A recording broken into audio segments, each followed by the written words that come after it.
Hey everyone, welcome to With the Messenger. My name is Whitney, and this will be your full moon in Scorpio forecast for all signs. So we will be talking astrology. I will be pulling oracle cards for each sign. I think this full moon is a very powerful one. There's a lot of transformation that is associated with the sign of Scorpio. So definitely you want to tap in. Timestamps will be in the description box down below, but I do advise you to listen to the Astro Overview at the beginning before I get into delineating for each sign, okay? All right, so this full moon is happening on May the 12th. I'm recording this on May the 11th, but it could be May 12th, May 13th, or even the 11th, depending on where you are in the world. And so check your time zone, right? But the energy of a full moon, especially one as powerful as this, could be felt 3 days before, 3 days after. This is happening at 22 degrees Scorpio, okay? 22 degrees Scorpio. Well, we're gonna get into what that means with the degree theory, right? So when it comes to 22 degrees, it's associated with the sign of Capricorn. And so, you know, Capricorn, Saturnian energy, things that are older. It could even be representative of time, things that, and I'm looking that way because I have my notes up on the screen. Things that happen, with a bit of delay, right? It happens later than usual. You know, they say certain planets mature at or Saturn, sorry, matures at the age of 36, right?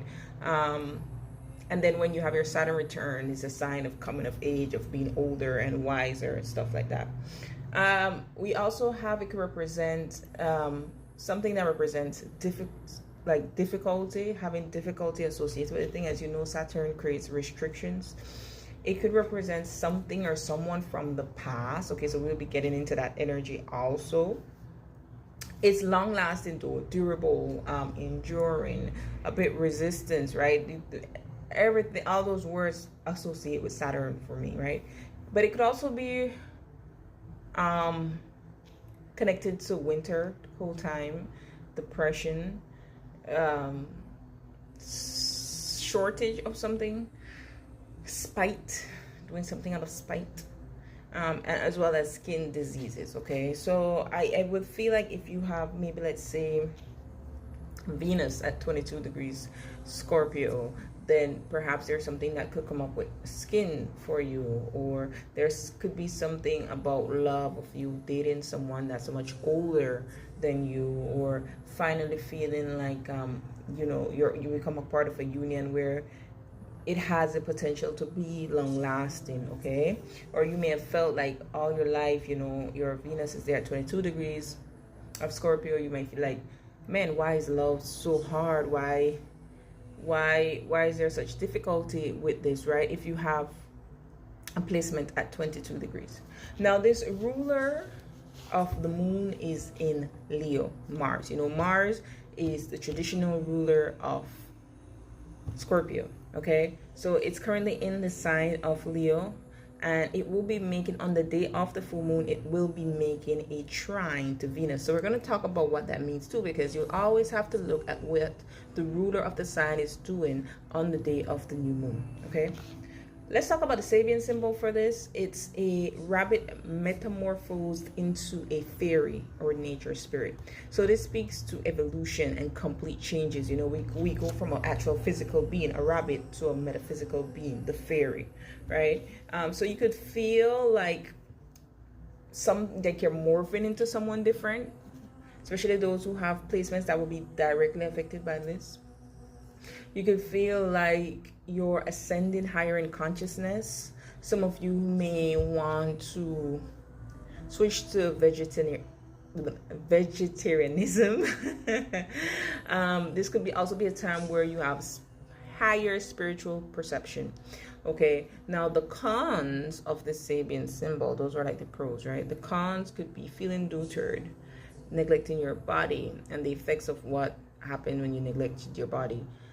Feeling ineffective or impotent, your sexual power being taken away, or being dissatisfied with a transformation that you've endured, okay? In terms of the world, and I would say this is all would also apply if you have a placement exactly at 22 degrees Scorpio, okay? 21, 22, or 23 degrees Scorpio, then this could apply to you. If not, then this is more like world forecast, okay? I want to separate that because this one has more so to do with the fixed stars, okay? So for fixed stars, it's like you have to have a placement like within 1 degree of that fixed star for it to be activated in your life. So for this, we have, it would be conjunct Alpha Serpentis, which is success followed by fall, right? So like someone rising to heights and then come right down. It could be with insanity, suicide, sadly, accidents, success in war, but remember, success followed by fall. Writing, start writing, problems in love. Like I said, remember, if you have 22 degrees or something, and especially if you have 22 degrees Scorpio, you might feel like when it comes to love, like things have not been easy at all for you. Forgery, shipwreck, loss, earthquake. I did put some forecasts on my Twitter about what countries I feel may be affected by this full moon. Palestine, unfortunately, being one, because their sun is exactly at 22 degrees of Scorpio, and 22 degrees also a degree that is associated with Assas Blanc Nation, yeah, right? So and the sun representing the leader of a country, then this could be where the leader of their country, unfortunately, yeah. I also believe I put as well South Korea, because they have a Leo sun at 22 degrees in their 4th house. I believe it's their sun that's at 22 degrees in their 4th house, but they have some placement in at the 4th degree. I didn't write it down here. It's on my Twitter. So maybe I could just try to screenshot and put it here or post it on my community post. And I think I also have Russia that would have either their, I think it's their Venus that is also impacted by this. So it could be news coming around about women, right? So we also have a Gina that it will be conjunct. So that has to do with good health, high morals, disillusionment, true love. So I've been around 21, 22, 23 degrees of Scorpio, having placements there, especially like your Venus or your moon or your ascendant. It could really have seen you not have the best time, true love. And success with the masses. I like that one, right? Now, in terms of opposition, because we will have the sun that will be at 22 degrees Taurus. So the sun then will conjunct the fixed star Zarek, which has to do with melancholy, fear of death, and suicidal tendencies. Okay, so that S word is highlighted big. I did predict that you know, within 6 months following this, we might see a celebrity that passes away as a result of that S word, unfortunately, and it could bring up a larger conversation around romantic love and the effects that it has on us. Okay, so let's talk about the aspects. On the same day of the full moon, we will have the opposition to Uranus in Taurus, and you know, Uranus is a big shock factor type energy, right? I think about Uranus energy as the tower energy. Though the tower could be associated with Mars, I also feel like it's associated with Uranus as well, just because of the imagery on the tarot cards with the lightning strike, right? On the same day, we'll also have the full moon trining Saturn in Pisces and the North Node in Pisces, so that even gives it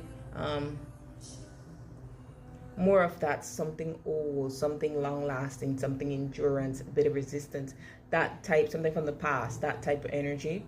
And like I said, the ruler is Mars in Leo, and on that day it will be trine Venus in Aries. So it's nice to see that the ruler of this little nation, Mars, is in a beautiful communication with the sign of Venus, right? Normally those two signs, they have, you know, men are from Mars, women from Venus, different perspective, different outlooks.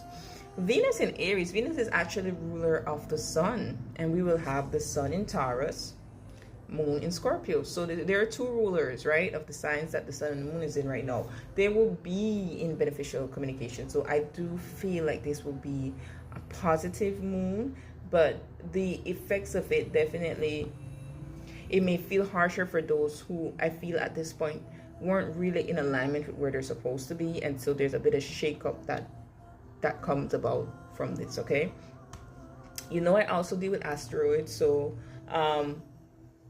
I don't have those software that tells you about all the asteroids involved, but I do use astroseek.com, so I will speak to the ones that I see on there.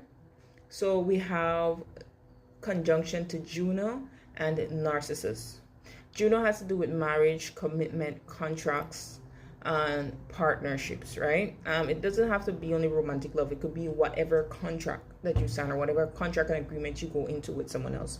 And then Narcissist has to do with self-love, self-image, and the balance between inner and outer worlds. Like, you have to remember self, right? I feel in this case, Narcissist isn't too bad. I feel like it's just a reminder to include self in whatever agreement that you're about to go into with someone else. Okay, it will be opposed Aphrodite and Tethys conjunct the sun. So Aphrodite has to do with love, beauty, pleasure, and Tethys has to do with protection, boundaries, and the balance of power. So we get balance twice: Narcissus with the balance between the inner and outer worlds, and then Tethys with the balance of power. Okay, that's important to remember.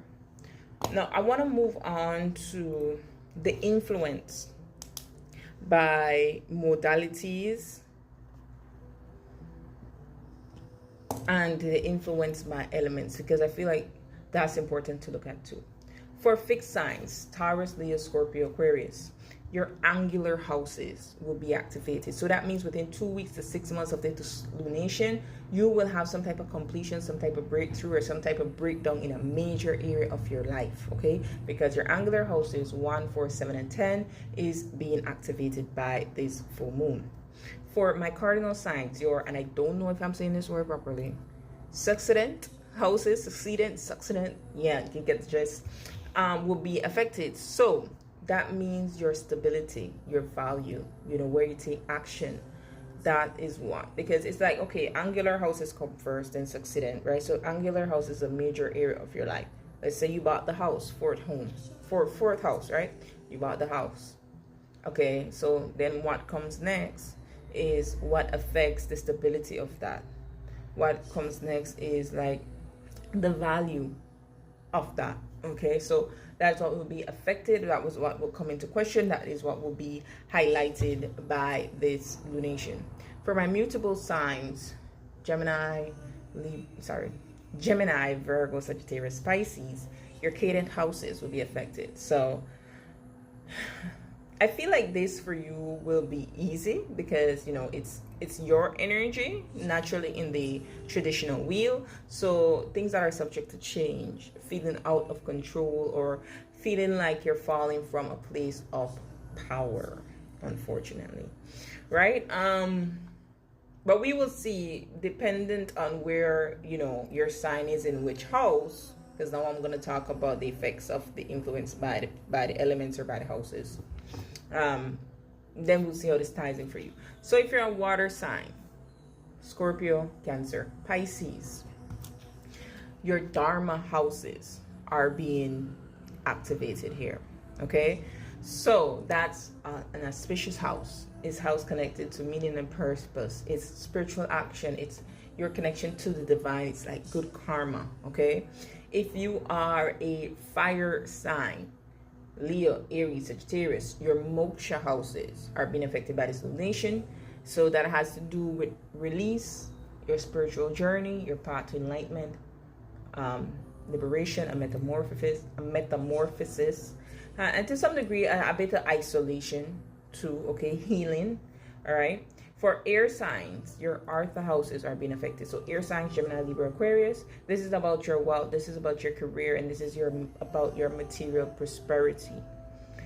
For my earth signs, your Kama houses are being affected. So your earth signs, Virgo, Taurus, Capricorn, This is about your desires, your pleasure, and your will to acquire something, okay? So now that we have that all out, let's get into your individual signs. I'm so excited for this. Aries. So Aries, I spoke about, you know, in the influence based on the modality, based on the elements and what that would mean for you. And this would be in regards to where the sun and the moon is, okay? So you have your Succident, Moksha, and Artha houses activated, 8 and 2, okay? So this definitely for you all. Let me just switch to my other screen over here. I want to be able to see both.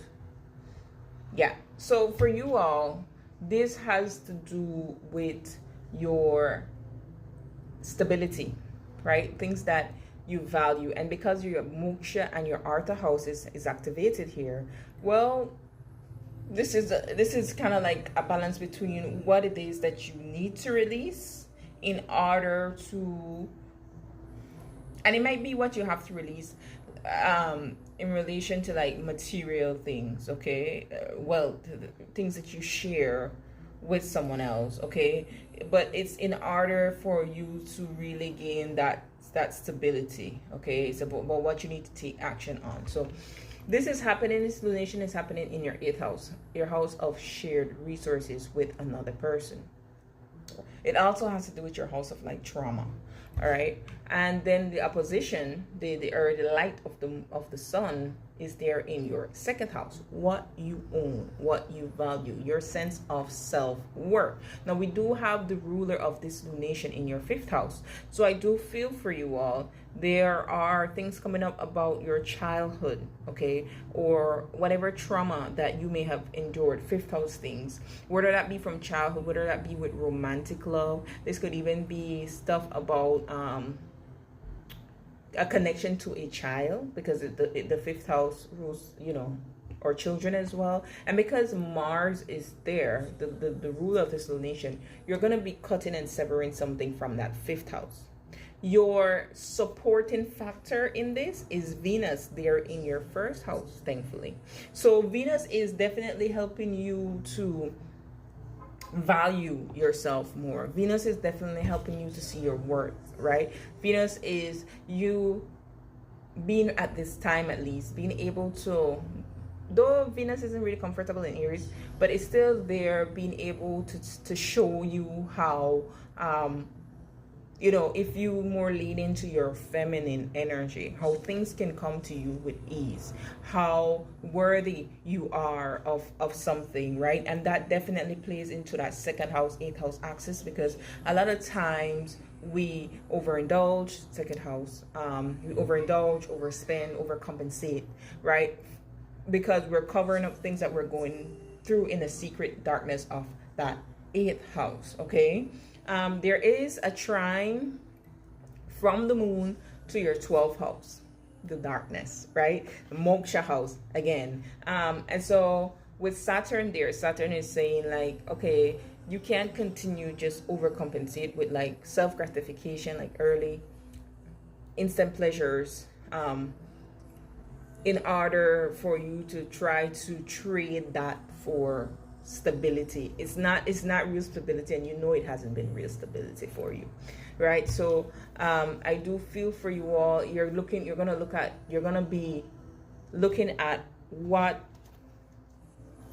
brings you that real internal sense of, I made it, I feel safe within myself, I value myself, I value connections around me. So let's move into your cards. I'm gonna be giving you 2 cards for this, because you know, in the 2nd house with Aphrodite there, you know, love, beauty, pleasure, it could be what you've been spending your money on to feel those things, just because there's an absence of it within, you know. And that's where the balance of the inner world needs to come about. Some of you, in terms of contracts with Juno there in your 8th house, some of you may have been going to a lot of institutions, financial institutions is what the 8th house represents, right? Creating contracts with financial institutions because you're overspending to some degree to overcompensate for whatever it is that you're not It's not within you. And I feel that's also where narcissists now will comes into play. They're in your 8th house, where you will start to feel that self-love. You'll start to have a better balance of your inner and outer. Where for Aries, Sun, Moon, and Rising, please, for the full moon.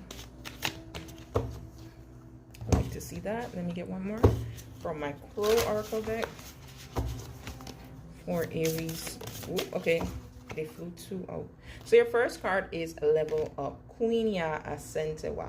Okay, and I love this because she has a machete in her hand with that golden throne, which then tells me that you will be cutting things out in order to level up. This makes me feel about like the Queen of Swords in the Tarot.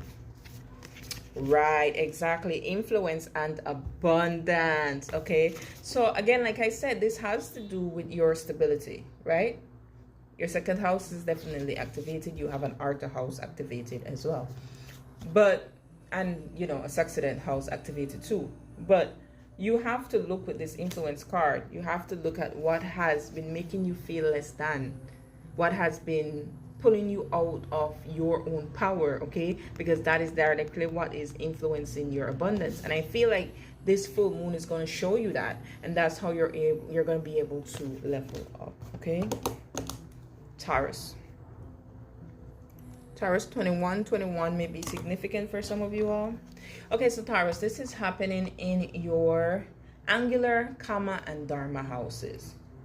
I like that it's happening in angular and dharma houses for you all because, you know, that's major auspicious change to your life. But let's speak a little bit to the karma houses.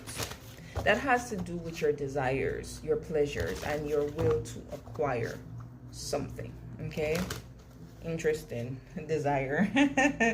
I got straight to that, right? And your will to acquire something. Well, that desire, that will to acquire something, that pleasure, that is being activated by the moon, Juno, and Narcissus in your 7th house. So this definitely could be influenced by someone else. There could be someone else that you want to be with. Okay, Juno has to do with contract. So it could be there's something that you want, but you're going to have to enter into a contract with someone else. Okay, or that person that you want is saying, well, you're going to have to enter a contract with me. Or that thing that you want is going to say, well, you're going to have to enter into a contract with me. And I feel like there's a question there that may come about as it relates to the balance in the dynamic, and whether you and the person are getting what it is that you're both supposed to get, because the sun is there in your 1st house. And for you, because we have Uranus involved in your 1st house right now, I'm feeling like you're gonna be I feel like you're gonna be surprised, and I'm trying to word this the right way.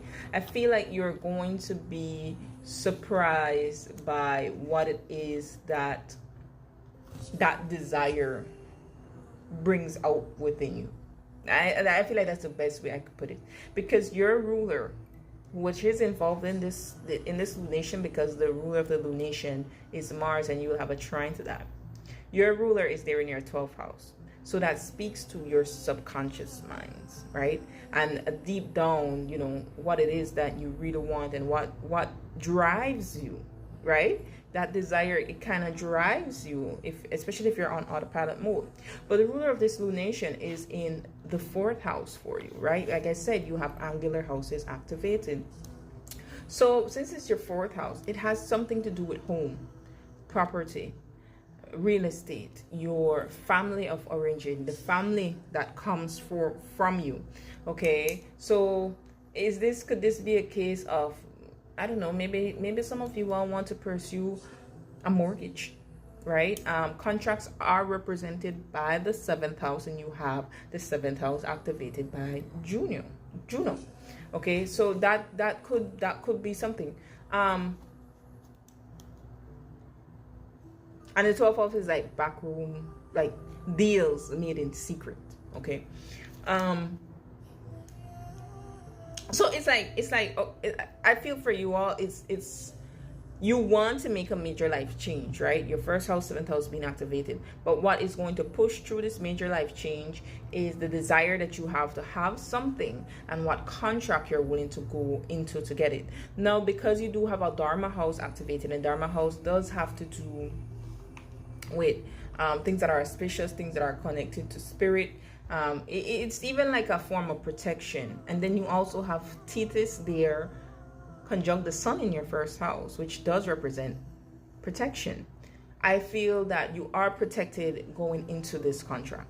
Okay, it's not going to be bad for you. Now, the only thing that I haven't mentioned is the trine from your 7th house to your 11th house in Saturn and the North Node. I do feel that there could be some form of benefactor or some kind of change as it relates to your long-term goals and gains from your career that helps you to push this forward. So I do see this as very beneficial for you. Oppositions aren't always bad. You know, if this should be seen in any way negative, then it could be for some of you all, because the ruler of the 7th is in the 4th house, a change of home, especially if your IC is located in your 4th house. It could be a change of home that happens. This could be where the person represented by the 7th, because narcissist is present, they're more true in themselves. Okay, and so because Mars is there in the 4th house, and where Mars is, it cuts, it ends, it severs. Then this person then could be saying, okay, it's time to cut and sever this. But like I said, you're protected through it, right? And it may just then put you in a space with Venus there in your 12th house to reflect on, and Venus trine Mars in your 4th, those being moksha houses. So there is a bit of release that is involved here, surrendering, letting go. But there is also, I feel, a bit of introspection that has to occur for you, for you to know, well, what is it subconsciously within me that allow for this to unfold the way it has. Some of you could seek very good guidance from a friend, to a mentor with Saturn there in the 11th house that is trying this divination. Some of you could also receive support at this time through this major life change, because it is a relationship change, a contract change of some sort that you will be going through. Taurus, please.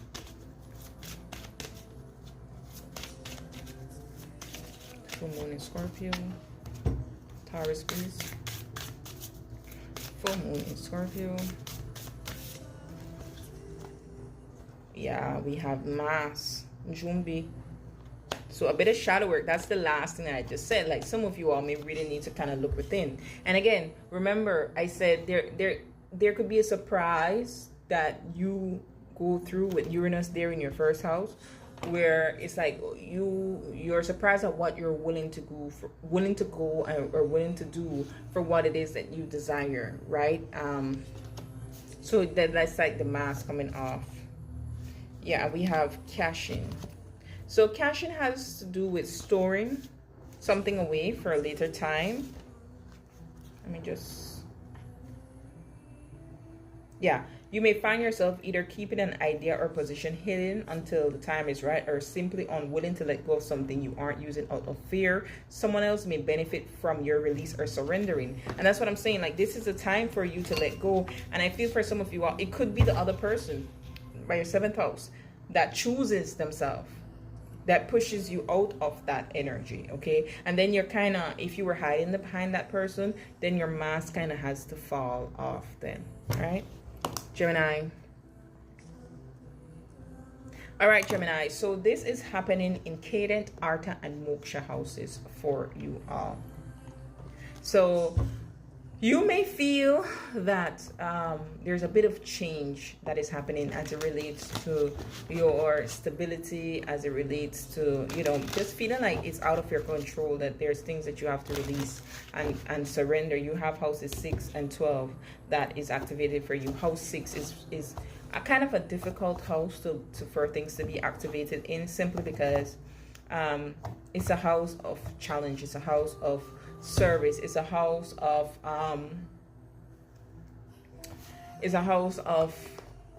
life lessons, okay? So, and then 12 is kind of like that house of isolation, that house of being within your own mind. So for you all,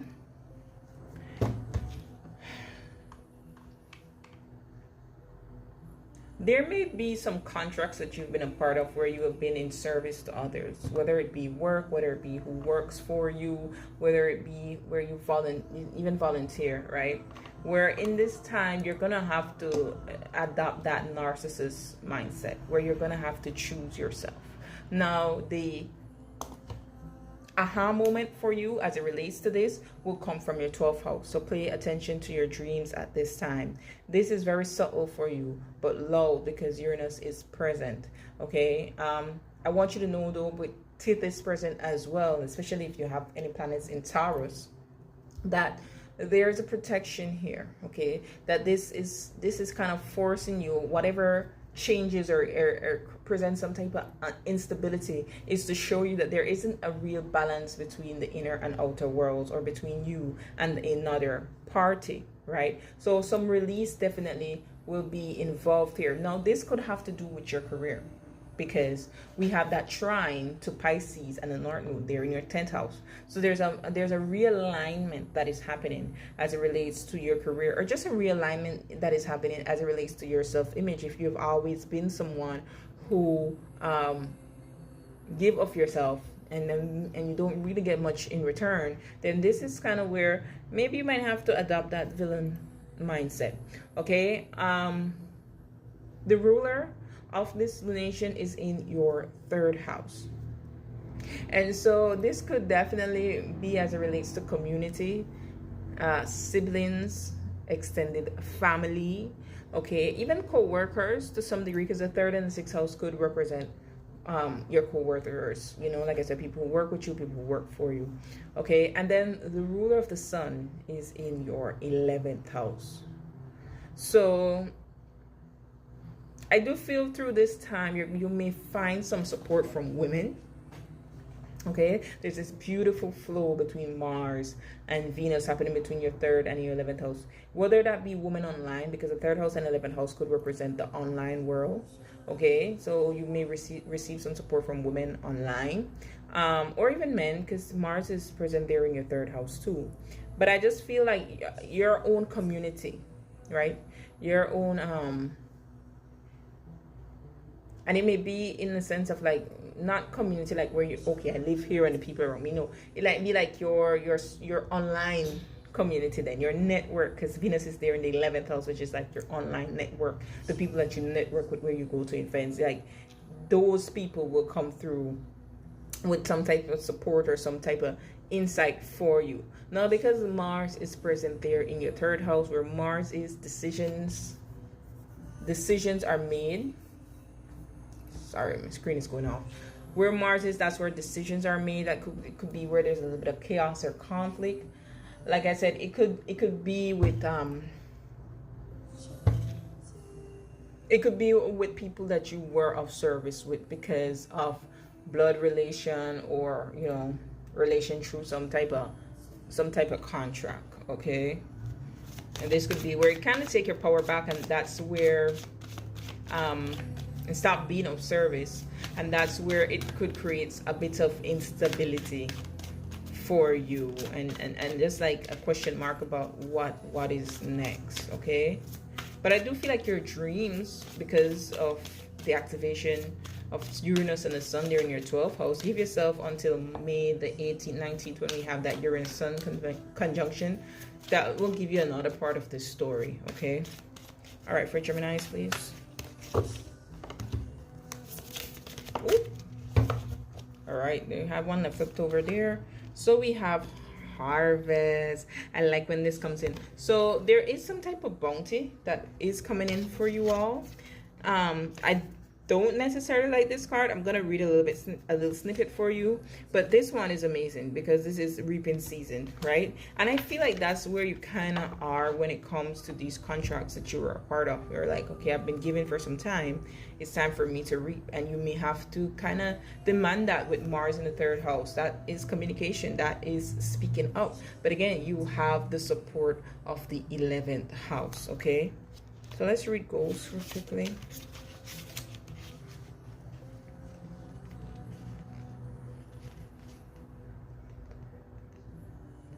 Shadows of the past, let them visit, but don't let them stay. They no longer hold substance in your world, and if they are lingering too long, they become trapped in your sight. Ghosts ask that you examine your feelings regarding a past event.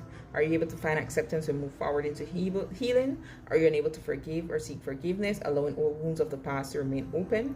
Pay attention to when ghosts appear. They may indicate the source of a block, and it might be time for an exorcism. So I feel this could kind of have to do with what is happening in your 12th house, okay? There could be something that's a bit haunting in your subconscious mind that you're going to have to do whatever you need to do to process that and let that go, okay? Cancer. All right, Cancers. So we have for you all sustenance, dharma, and karma houses that will be activated, okay? Houses 5 and 11. And so this definitely has to do with your stability, what you value, and what you will choose to take action on. Now, I love for you all that the Dharma house is activated, because then that says there is some type of connection to spirit that is protecting you. There is something auspicious that is trying to happen, a realignment to your meaning and purpose that is trying to occur with this lunation. And then as it relates to your karma houses, then that has to do with what you desire, you know, what is pleasure for you and what you are willing to acquire. So that kind of goes back to that sustenance house of what you want to take action on to bring forth that stability, and what it is that you value that pushes you to take action too.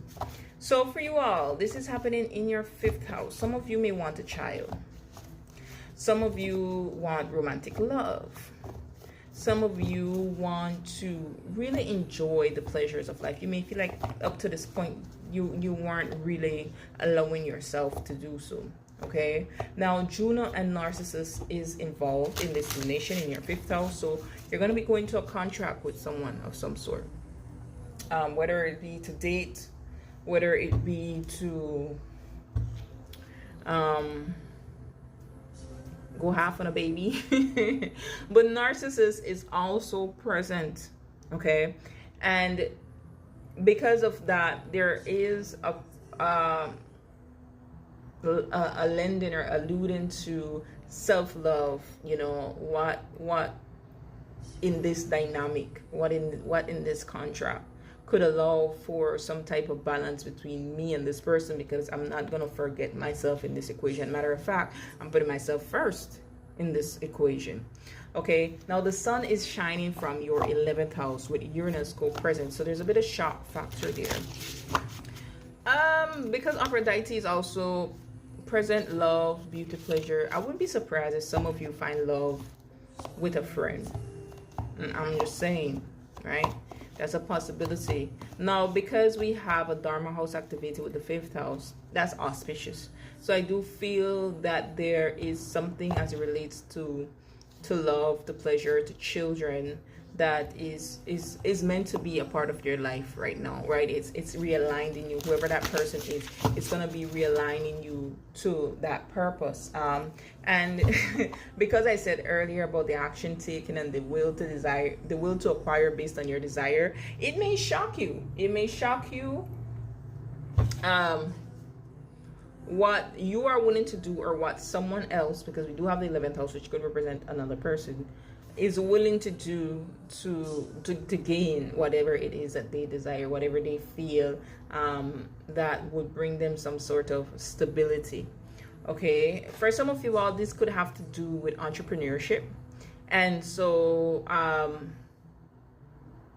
it's that realignment there. What contract you go into with the 5th house? Maybe you go into a business contract with someone, or you sign something that allows you to realize a long-term goal of yours, right? The 5th house. The ruler of this lunation is there in your 12th house. No, this isn't 12th house. Sorry, because it's Leo. My apologies. This isn't 12th house. It's your 2nd house. Okay.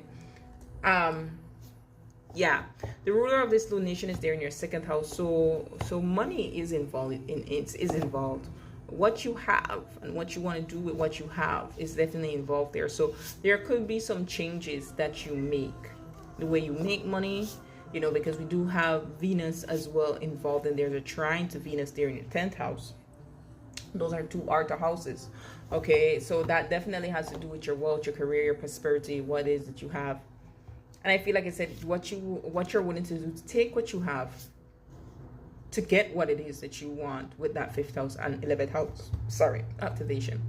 There is a trine to Saturn and North Node in your 9th house, another Dharma house. So what is about to unfold for you is going to be very auspicious. Okay, this is a part of your destiny, part of what is to be happening for you all. If you want to, with the North Node there in the 9th house, if you want to go back to school, if you want to teach, okay, if that's a business that you want to mentor, you want to be a guru, you want to travel somewhere, there is beneficial energy here, because you will take the money that you have, or the assets that you have in your 2nd house, right?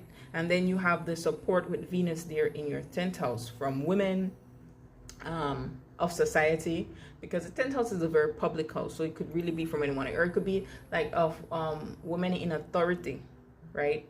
At your job place, or just in the field in which you work. That helps you to make this dream come true here.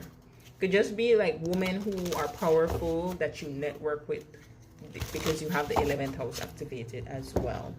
So for Cancers, please. Some of you, this could be maybe you, if it's not someone that you're a friend with, it could be someone that you network with or work with, that you may go into some type of romantic contract with. For Cancer, Sun, Moon, and Rising. But your career is receiving some blessing right now with Venus there for sure.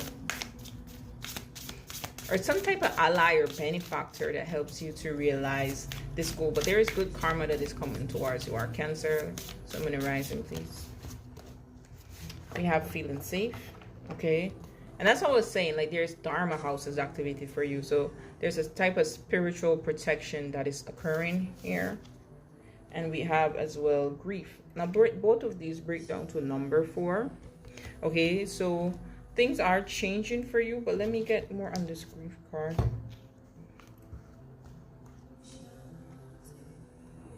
But you're safe through it, right? This is 4-4. Crows make time to grieve.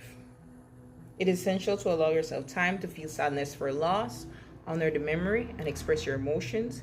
Healing begins the moment you confront the source of your pain.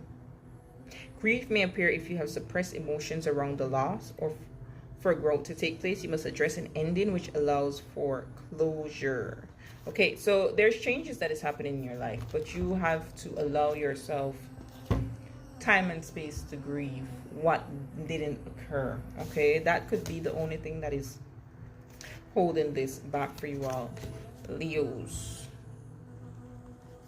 All right, Leo, so this is happening for you all in the Angular, Moksha, and Arta houses. And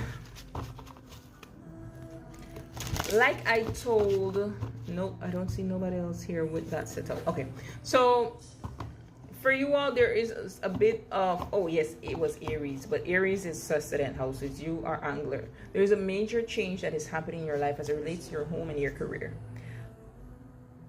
But there's a bit of release that will be involved here. And that release for you all will come from the 8th house. Whether it be an addiction to power, whether it be an addiction to substance, choosing not to heal some type of trauma or hurt or pain. And a release is needed there. Like, you're going to have to dedicate to that, because we have Saturn that is present there in your 8th house along with the North Node. So it's like, in order for this thing to really have footing and stability, sorry, my screen was going on. In order for this thing to have footing and stability, there is some type of surrendering that has to occur. So you have Juno in your, and the Moon and Narcissus there in your 4th house. And what is illuminating this is the light of the sun that is conjunct to Uranus and Aphrodite and Tethys there in your 10th house. Leos, the ruler of this nation is currently in your 1st house. I feel like there's something within you. some type of perception, identity shift that will have to occur in order for you to reap whatever blessing of this lunation. Okay. The fourth house does have to do with our home or land or property, our comfort zone, the family that we come from, the family that comes from us. Okay. And then we have your 10th house activation, which has to do with the public, what you're known as, your reputation, your career, your sense of leadership. Your connection also to the mother and the father is affected or highlighted by this lunation. 4th house and the 10th house, right? The mother and the father. So for you all, with Mars being present there, I feel like there's a part of your identity that you have to cut out here as it relates to the home. Contracts that you made, whether it be like spiritual or ancestral contracts, right, that you made, that you're gonna have to let go of in order for you to move forward. There is a shock factor that is coming from your 10th house with Uranus co-present. Don't worry though, because you are protected with Cetus from your 10th house. You are protected, but I feel like there is a change to your reputation. Let's say you were married. This is where you're saying, okay, I'm going through a divorce. You know, Pluto is there retrograde in your 7th house. This is where you said, okay, I'm no longer a part of this union. There's things that are changes in the privacy of your home. Contracts that are changing because narcissism is present. You're ensuring that whatever it is that you choose, self-love is there first and foremost. I also said about the marriage or the contracts because Venus is present in your 9th house. Okay, the 9th house could have to do with courts and legalities. It could be another form of contracts also, right? Because it's the 3rd house from the 7th house. The 3rd house also has to do with contracts. And so for you all, some of you all, this is where you're saying, okay, it doesn't have to be a marriage. You don't have to be married. It could be whatever it is. Maybe it's a home that you choose to let go of. Like maybe you decide to move from a home. You have some type of agreement with whether you own the home or you rented the place. You know, that is changing because there's something in relation to your career or something in relation to the wider public where your image is going to change somehow. Some of you, maybe you're moving away. Okay, that trine between the 1st house and the 9th house, maybe your identity changes because your location changes. And you know, with Saturn and North Node there in your 8th house, it was whatever it was that was keeping you stuck, bounded, that now goes through some type of change because you decided, I'm going to make a change with myself first, right? That's a square energy between your 1st house and your 4th house, and your 10th house. So it's definitely pushing you out of your comfort zone here. But there is a support from Venus in the 9th house. So whether that be support from women long distance, support from a female mentor, guru, guide, support from a grandmother, even if she's on the other side, okay, or a great grandmother,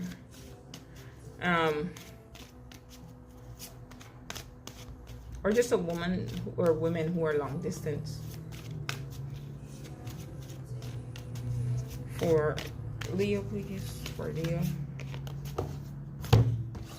2 cards for Leo. Full moon in Scorpio. So your life is changing, and it's definitely as it relates to your home and your career that there's changes happening. But primarily to your home. Your home could be changing. The people that you live with could be changing. And just your relationship or your identity as it relates to your family is changing. I feel like you're closing out old contracts, specifically with family dynamics.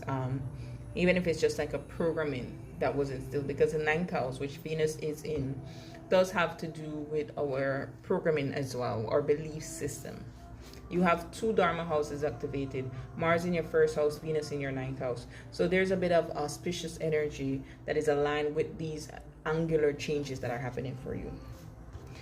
What are you resisting? We have resistance here. And I was saying that, you know, Saturn there in your 8th house, if you were resisting healing, cutting out those old contracts that you have associated with whatever addiction, whatever pain. You know, this is a time where you have to do shadow work around that. Look at Saturn right up there. Saturn is in your 8th house.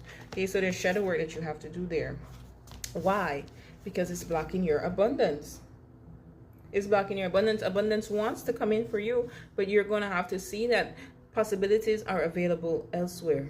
Okay, that's the first card in this deck. Let me read it for you, just a little snippet.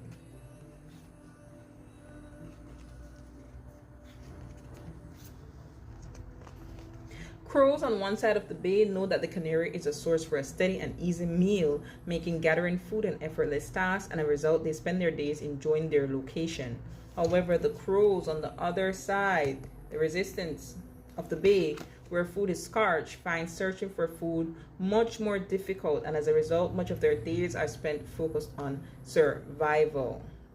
Abundance brings a reminder that there is a place where you too will find a myriad of possibilities.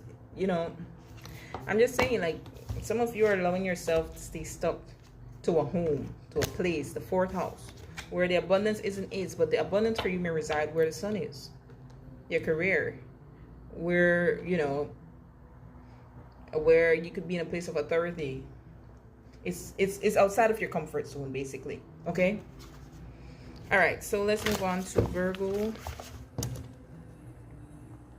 Mirroring number 5115 could be significant for you all, Virgo. So this is happening in Cadent, Karma, and Dharma houses. Okay, I love that Dharma house is involved because there's a bit of protection here. There's a bit of auspicious energy in this for you. So Cadent houses speaks to letting go of the weed a little bit, right? Being open to change. So this is happening in your 3rd house. Juno and Narcissus is present. I feel like you all may see the narcissistic energy of people represented by your 3rd house. And that's going to be illuminated to you through the sun from your 9th. Okay, so it's people that it's going to be clear that your belief systems are very different. Okay, and that will help you to realign your path. The ruler of this lunation is in your 12th house. So that means there are certain things that you may have to cut out, or certain people that you may have to cut out. In this instance, it could be a mindset that you had that kept you stuck to these people. I'm thinking immediately blind loyalty. Okay, where it's like, okay, because it's in the 3rd house, you know, these were people who were part of my community. These are my siblings. These are my childhood friends. These are people that I grew up with. You know, these are people in my extended family. We're blood. Yada, yada, yada. But there's a shift that has to happen, and it's going to hit you with a divine download. Definitely, you all will be channeling downloads at this time, Virgo. That helps you to take action where necessary. Now, could some of you all be changing your location? Definitely, if you have your floating IC in your 3rd house, you're kind of realizing that staying in this small town is keeping you small, and you may decide that you need to move far away. Okay, so the ruler of the lunation is in your 12th house, and it's making a trine to Venus in your 8th house. If you want a loan to do something, it's possible for you to get that at this time with Venus there in your 8th house. We also have the North Node and Saturn that is present in your 7th house. So that could be, you know, having to take some type of long-term loan contract, 7th house contract, in order to get the funds that you need. But the good thing is the funds are present with Venus there in the 8th house, right? Because the 8th house is other people's resources and money. And I feel like in this case, because you have a Karma house activated, remember, Karma houses has to do with our material prosperity, our wealth, you know, and what we take that and do with that. Because it's just in your case, the Cadent house is like subject to change. It's where you're feeling out of control. So if you want to get in that space of control, if you want to change things in your direction, do what you need to do to support yourself through this, okay? All right. Ooh, we have Medusa, Rage. And so, you know, we have a fixed star that is activated with this illumination because it's beside, Uranus is beside at this time. And it has to do with the Medusa. It has to do with our rage. So that could definitely be, you know, the differences in belief system with people. And one more for you all. Ooh, A lot of people are getting this abundance card. But in your case, it's what you're not allowing yourself to be angry about, what you're allowing yourself to suppress, that you need to do some shadow work around to put yourself in a space where you can move forward to this abundance. This card speaks about staying stuck one place where abundance isn't at, and then, you know, other people being at that place where abundance is. Okay, so it could be that suppression of that rage that is keeping you stuck. All right, moving on to Libras. Libra, this is happening in Succedent, Artha, and Moksha houses for you all. So there's a bit of release that is present here, and that release definitely coincides with some things that you have and your value system. Okay, so this is happening in your second house, and that second house does have to do with, you know, your sense of self-worth, what it is that you value, what it is that you own, things that were given to you by your family. Okay, and their sun is shining the light from your 8th house. So 8th house is things that we share with other people, responsibility, money. It also where your trauma, your addiction lies, things that you kind of suppress. Okay, and the ruler of this lunation is in your 11th house.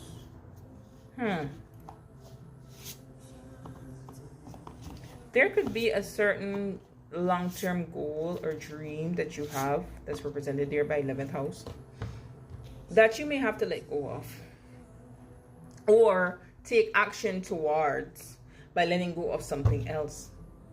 Because remember, we have a Juno that is present there in your 2nd house along with Narcissus, and so this has to do with your own assets, what you have, what you own, right? And whatever contracts that you're going to make with those things that you have, those things that you own,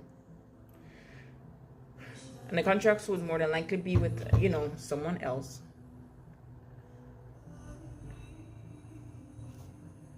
One second. The ruler of the sun is in your 7th house. Yeah, the ruler of the sun is in your 7th house. So it is a contract with someone else. But Saturn and the North Node is making a trine from the 6th house. You're gonna have to give you're gonna have to be a less self-serving. This is what this is saying for you all. Because the 6th house is a house of service. The 6th house is a house of learning those hard lessons by really putting in the work, right? The 6th house is a challenging house, but it's repurposing you somehow. So there's a bit of surrendering on your part. Surrendering maybe some of what you have in order to get what it is that you want. So to allow for that balance, right? So the shock factor comes from the 8th house, what it is that you have to give in order to get something that you want. What of your wealth do you have to give up in order to get what it is that you want? Because you have to think long term with Mars there in your 11th house. Okay, Libras. Libra Sun, Moon, and Rising, please. Okay, I hope you didn't hear my belly just growl. So weird because I got, oh, happy Mother's Day to all mothers out there. I was gonna say it's weird because I got a Mother's Day breakfast, so it shouldn't be. Okay, so luck flew out, and I love to see this. Look at those fish raining down from heaven. There's a lucky break that is coming here for you all. Speak up, but you gotta ask for what it is that you want. Closed mouth don't get fed. Look at his mouth, wide open. And oh my gosh, and miracles. You all got the best 3 cards so far. Ask Spirit for what it is that you want. Ask whoever it is around you for what it is that you want. I look at the white at her, and I'm thinking contracts. I'm seeing white paper, like a white typing sheet. Okay, so yeah. Ask for what it is that you want in this, whatever contract, whatever dynamic that you're about to be a part of. It could be with a spouse, doesn't have to be, or just a woman that you go in contract with Venus there in the 7th house. Because you're gonna get it. Luck is on your side. Ooh. Luck is on your side, Libra. Okay. Let's move on to Scorpios. The star of the show. Okay, wait. All right, I'm just gonna leave it to play. So Scorpio, Elegba, you know, the Orisha who opened doors. Music just started playing as I started year one. So there's a door that's opening for you all. Okay. All right, Scorpios, this is happening in your angular, Dharma, and Karma houses. I love when Dharma houses are present, especially when angular houses are present, because then there's a life change, an auspicious life change, a door being open for you here. And as it relates to your Karma houses, then that has to do with, you know, your will to acquire, your desire, and something that will bring you some form of pleasure. So let's dive down into this. I said on my Twitter, Scorpio risings and suns specifically, this is a time where you have to put you first. You have to think about what it is that you want. In a contract that you are entering in at this time, make sure that you're getting what you deserve, okay? The sun and Uranus from your 7th house creates some type of shock factor. So a shock factor comes from the person over there that is in the 7th house. It could be surprising what it is that they're willing to give you when you stand your ground on what it is that you want, okay? We also have the ruler of this lunation there in your 10th house. So could this be in relation to your career? It well could be, you know, or even when it comes to your status, like maybe you tell someone, especially for, let's use the example of an ex, right? Because romantic love is involved here with your 7th house being activated and Aphrodite present. Let's say you tell this person, someone comes back from the past, and you tell this person, listen, if you want to be with me, we need to get married, okay? Like, I won't, and in this marriage, you know, we're gonna list out that you will give me this, that, and the third if we should be divorced. You'll be surprised that you would get it, okay? Or if it comes to your career, because there is a bit of, I don't want to say tension, but a bit of discomfort with Mars present in your 10th house, okay? So that has to do with people in authority. But the 10th house could also do, you know, with our place in society and what we're recognized as. And Mars is also a sign of taking action. So you could be taking action to let what you're known as, that change, that being different. Now, one of the reasons why I was focusing specifically on work is because the ruler of the sun is there in your 6th house of, you know, work, service work, you know, work that you give to others, your career, so forth. It also, 6th house also has to do with like the work that we put into repay karmic debt. And we have a Dharma house activated with your 1st house, even your 5th house too. I'm going to talk about that in a minute. So this could be where good karma is coming in for you because of the work that you've put it in, and now Venus says here's the blessing, okay? Some of you, where you live could be changing, depends if you're floating IZs in your 5th house. But I just say that because Venus is there in your 6th house, and the 6th house does have to do with rental agreements as well. 7th house has to do with contracts. Juno is there in your 1st house, contracts. So where you live could be changing.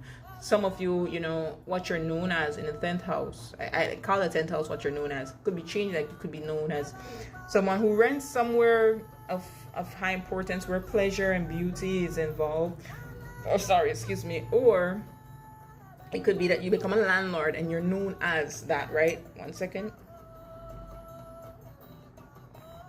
Now, I want to speak to the trine of the North Node and Saturn there in your 5th house. 2 houses are activated for you all, as it, well, 3 houses really, as it relates to karma. The 5th house also has to do with karma, and Saturn rewards what is long lasting, what you allow yourself to endure. So for some of you all, this could be in romantic love now, where if you had stick to whatever lessons Saturn has been giving to you, this is where you are able to set the stage in love now. Where if you have held out, you know, you allowed yourself to be abstinent, you went the long haul in dating. No, because you show that self-love, narcissist, put yourself first, right? This could be now where you set the stage where you're saying, listen, if you want to be with me, this is what you'll have to do. And then you get that love story that you want. Dharma houses are activated here. It's very auspicious, right? So I feel for some of you all within 6 months of this lunation that you could get what you want in terms of work, or you could get what you want in terms of romantic love. Scorpio, Sun, Moon, Rising, please. Scorpio, Sun, Moon, and Rising, please. I kept saying what you're known as in the 10th house. Shine. Scorpio, Sun, Moon, and Rising, please. You're gonna shine, definitely.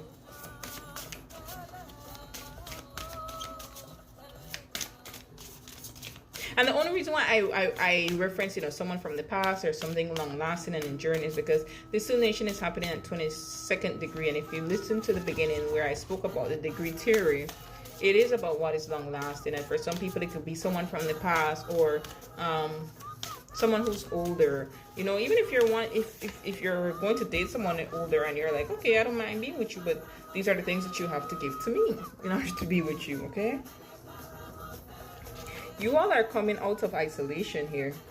We have shine and isolation. So this contrast tells me that it is time to come out of isolation. It is time to come out of hiding. You all need to allow yourself to really shine. 1 second.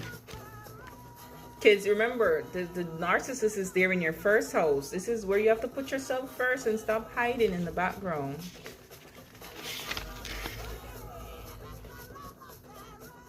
Isolation may bring to the surface feelings associated with abandonment and can represent a block centered around a fear that your actions may not lead to being accepted or removed from a group. Fear of being cast aside may result in you limiting your potential by withholding ideas or suppressing inspiration. That's what I'm saying. It's time for you to shine. It's time for you to come out of that hiding. It is time for you to put yourself first. Did I put these the wrong way? Yeah. Moving on to Sagittarius. All right, Sagittarius. So this is happening in your Cadent, Moksha, and Artha houses. So Cadent houses definitely is like, you know, municipal sign energy is very subjective to change. Because we have Moksha house, yeah, it's record. Some of you, there's some contracts definitely that you're going to have to be releasing. Contracts that you may have not physically signed, right? It's not like in a treaty. It's more like a verbal agreement that you made or a spiritual agreement that you made. And then Artha houses has to do with your wealth, your career, your prosperity. So there could be, I don't know why I'm getting this, but I'm getting like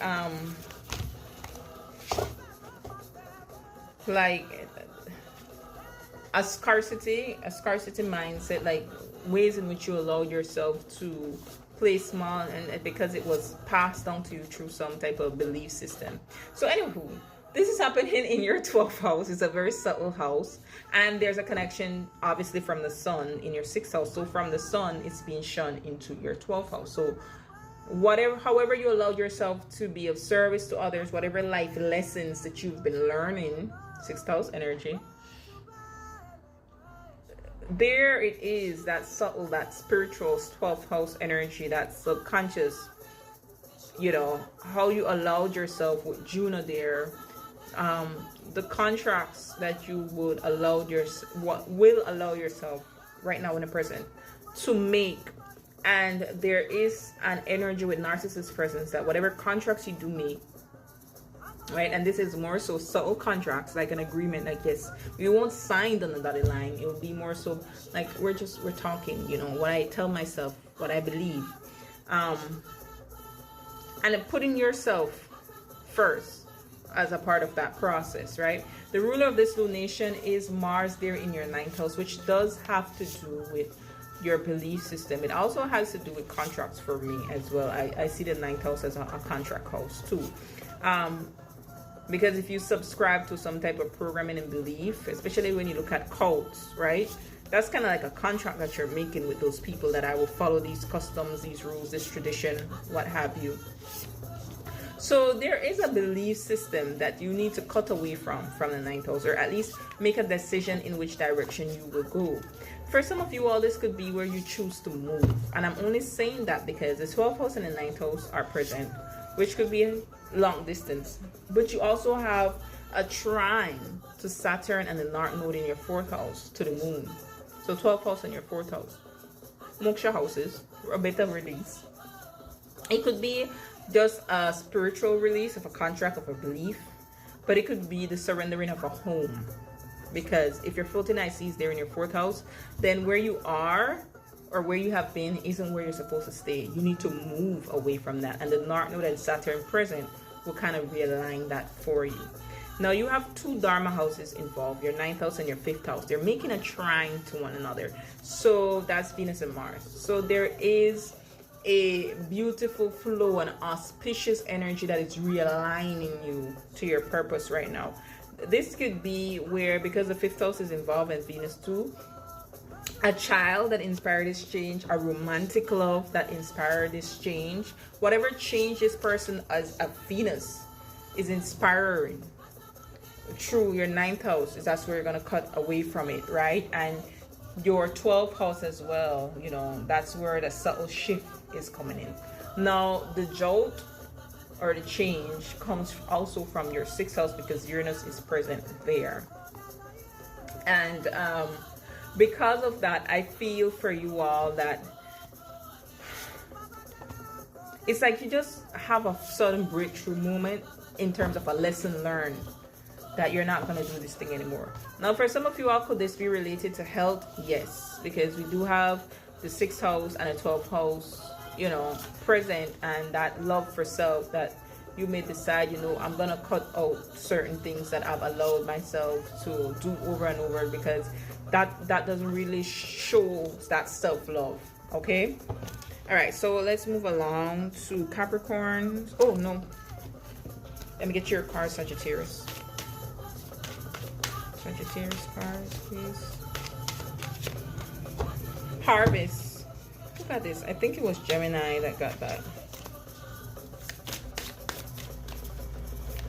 But this is like a reaping, yeah, growth. Ooh. If you allow yourself to lean into that lesson from the 6th house, you're going to be surprised about what it is that you're about to gain. Okay? We have harvest and growth here. You're reaping the rewards of something.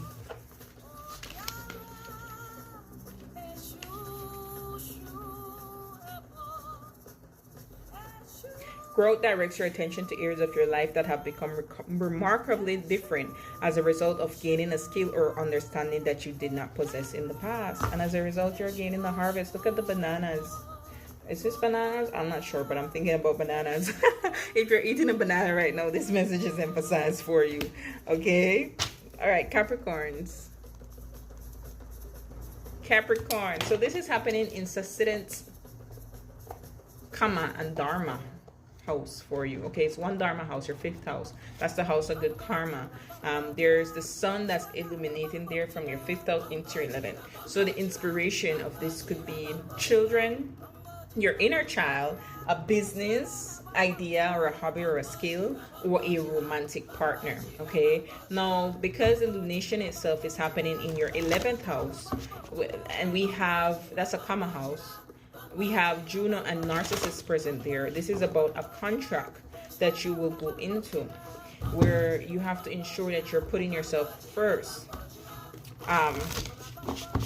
or at least that there is a balance, right, between your love for self and whatever it is that you're trying to acquire with the 11th house, that karma house. All right, now the ruler of this lunation is there in your 8th house. So with Mars present, there is something that you're going to have to cut away. Some type of resources that you're sharing with another person, or a responsibility that you're sharing with another person. A debt as well, or just a belief system or an addiction that will keep you from acquiring this thing from the 11th house. Because the 11th house is our long-term goals or gains or wishes, not only as relates to career, but for our life on a whole, right? And the 11th house is where our inspiration is, where our purpose is. There is a trine between the 8th house and the 4th house, so those are moksha houses. So there's a bit of release and surrendering that has to happen for you all. With Venus there in the 4th house, you could have support of women in your family for you to do this release, this surrender. There is a trine between the 11th house and the 3rd house, so the moon and Saturn and North Node are forming a trine. The woman could be, you know, It could be sisters, siblings, right? Sisters, aunts, cousins, women in your community also with the third house present. Some of you all may be selling a home or selling a land property because the fourth house is there, and just because we have that eighth house involved as well, it could be to, you know, fund, you're releasing of something to fund that dream, that goal, that desire.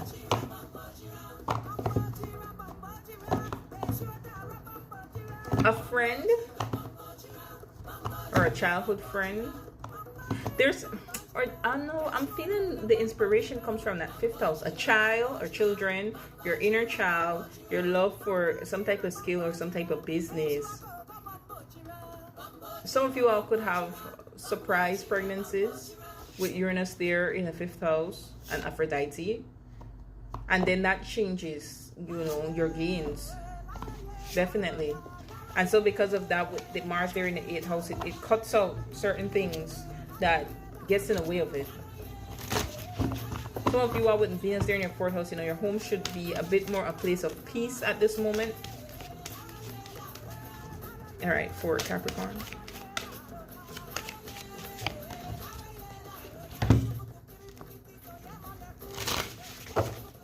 This is Elegba, the Orisha Who Opened Doors by Ella Andal. Capricorn, Sun, Moon, and Rising, please. Yeah, you're changing direction. Like I said, some of you could be moving, or just what you share, an agreement that you allowed yourself to come into with someone, you're changing because you're making new agreements now where you benefit from that. Okay, so we have manifestation and direction. Some of you, and look at the world, some of you definitely could be moving, but some of you all, it's just like, again, that 11th house, that desire, that manifestation. It's allowing for some type of change. I saw warning at the bottom, which isn't always a good card to see, and I literally opened straight into it here. Warning signs appear throughout various scenarios in your life. Sometimes it takes a friend or someone on the outside to point out what we don't acknowledge. Like I said, I feel like that Uranus energy, it's coming from someone in your fifth house. A child, a lover, could even be a business partner, but I really don't see that. Or a childhood friend. Oh, let's move to direction. Direction brings clarity. Sorry, when you know where you're going, it is easier to stay on that path. Direction brings clarity and creates a roadmap to success. That's why I was feeling with 11th house. I wanted to say, you know, 11th houses are wishes or a North Star. Direction is a call for you to find your North Star, your point on the map that represents your big goal. That's what I said, your 11th house are your goals. The destination that no roadside attraction can lure you away from. Yeah, and what you're gonna have to let go, like I said, in the 8th house, are those things, that those contracts, those whatever it is that kind of distracts you from this. Okay, Aquarius.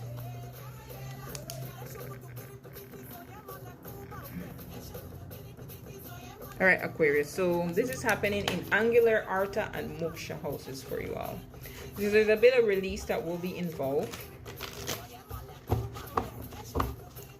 There is a life change that is happening for you because you have houses 10, 4, and 7 that will be activated by this transit. And then Artha houses, so it's about what you acquire, your wealth, your career, your prosperity.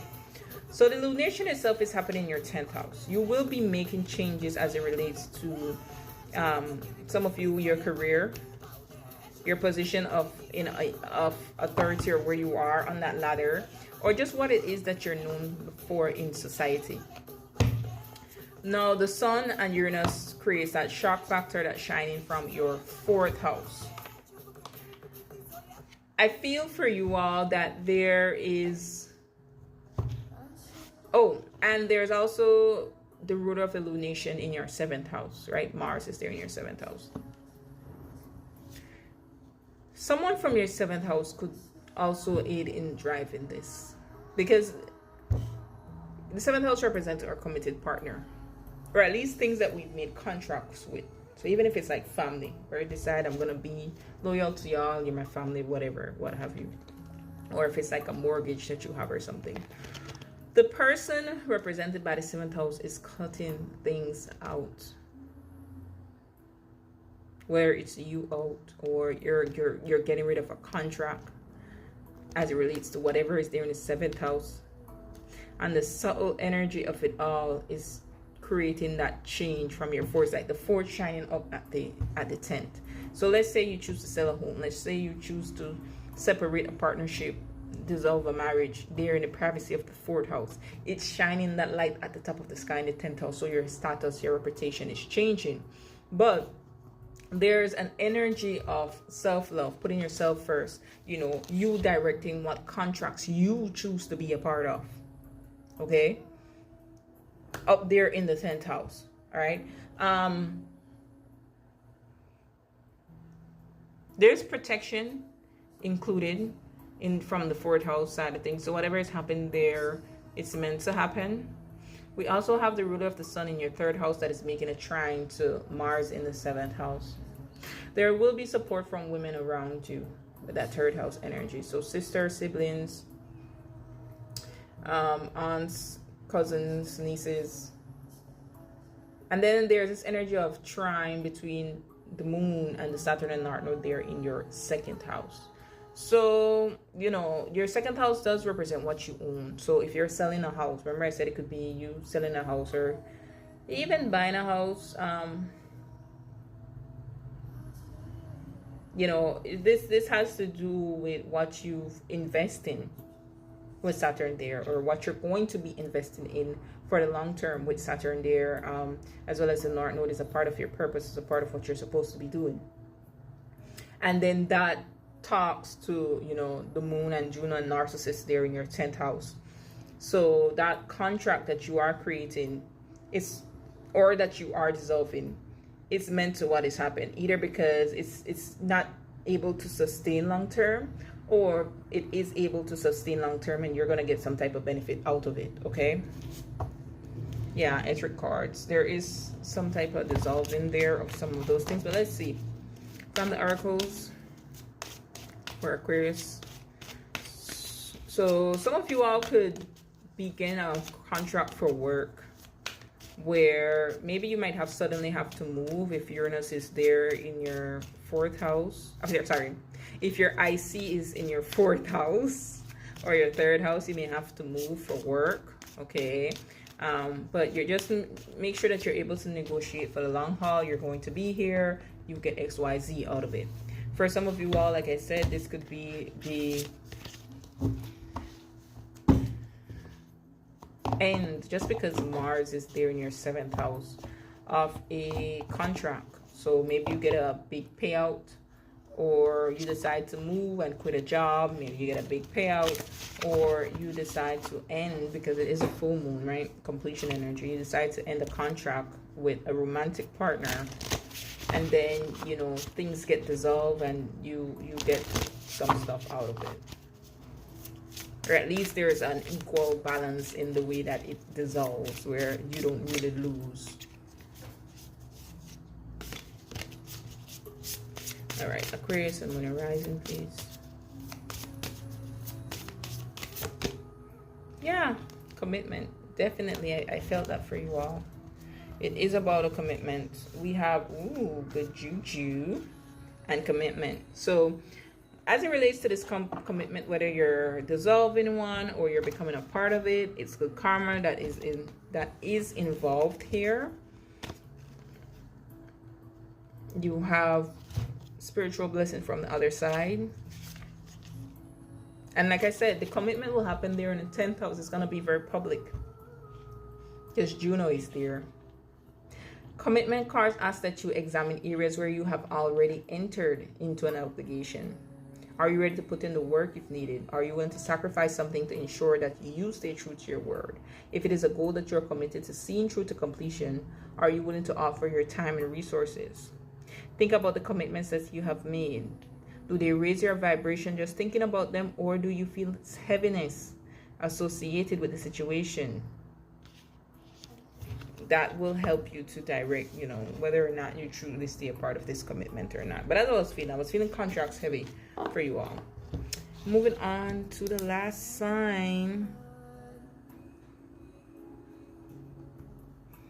Pisces, your cadent, dharma, and karma houses are activated. I love when dharma houses are activated because there's a bit of auspicious energy assigned to it, which brings that energy of protection to the changes that are happening. And there are changes that are happening because it's cadent houses for you. So there could be a bit of instability that you feel is involved. So this lunation is happening in your 9th house with Juno and Narcissus person. Now our 9th house does have to do with like court cases, school, education, higher education. Higher education. You will have higher and lower education, or just like long-term education versus short-term education, that will be highlighted by this lunation as well. Travel, long distance travel, connection to spirit, things like HR, and one more thing I was going to say, your belief system, your spiritual belief system, your religious belief system, your culture, stuff like that. And the sun is shining its light from your 3rd house. So for some of you all, this could be, you know, maybe you had did a short course of study, or you were, you know, interested in learning about a skill, and then this shines the light on maybe what you want to do more so long term, okay, in the 9th house, where you really want to commit to, right? And you're making sure that this commitment, you're present in this commitment, right? You're not just doing what is expected of you, whatever burden is placed of you. This could be where some of you all pivot in terms of what it is that you're studying long term, what it is that you want to do. Some of you may, I don't know, you may choose to take a sabbatical for some time so you could decide what it is that you want to do. The ruler of this lunation is Mars in the 6th house. And so there is this cutting away of what is expected of you by way of you giving service to something. Okay, the ruler of this lunation, from the sun perspective at least, is Venus, and that is in your 2nd house. So I do feel like either a woman in your family, or just the blessing of Venus, like the finance, is there for you to create this shift. Okay, and we do have Saturn and the North Node there in your 1st house that is making a trine to this lunation, that is allowing you to realign to your purpose. All right, I feel like you, if nobody else, got the most smoothest the most smoothest in 3 minutes, the most smoothest delineation. Okay, Pisces, let's see what we have for you all. For Pisces, and Moon rising, please. Scorpio full moon. Wordiness, wow. And observation.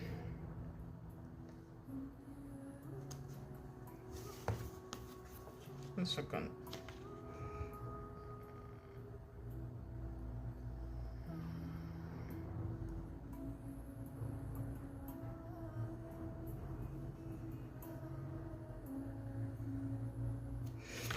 Because I feel like you're the one being observed. I need one more card on this observation.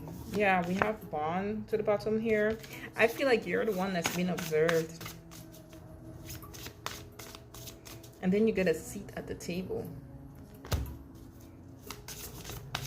Give me one more observation, please. Community, yeah. Community. There's someone around you that they want to help you. They've been observing you. That's that sun and that Tethys in your 3rd house. That's that Uranus shock factor energy. It could be someone of your community. It could be an early childhood teacher, just someone that you met in your early years. And it's going to be shocking that this person, you know, is willing to help you. And for some of you, I remember what I said with that sabbatical. Maybe this observation is saying, you know, take a break. My son is a Pisces rising, and his thing sometimes he likes to just say, take a break, when he doesn't want to do something anymore. No, take a break. Yeah, and then you know, observe what is worthy of your time and your energy here. Maybe you take a break for pleasures with Venus there in your 2nd house. Venus is very comfortable in your 2nd house. Spend time with the community, you know, maybe that will help to realign you here. But you're protected through this change. So if you do want to take that break, you can take that break. Okay. All right. Until next time, be blessed.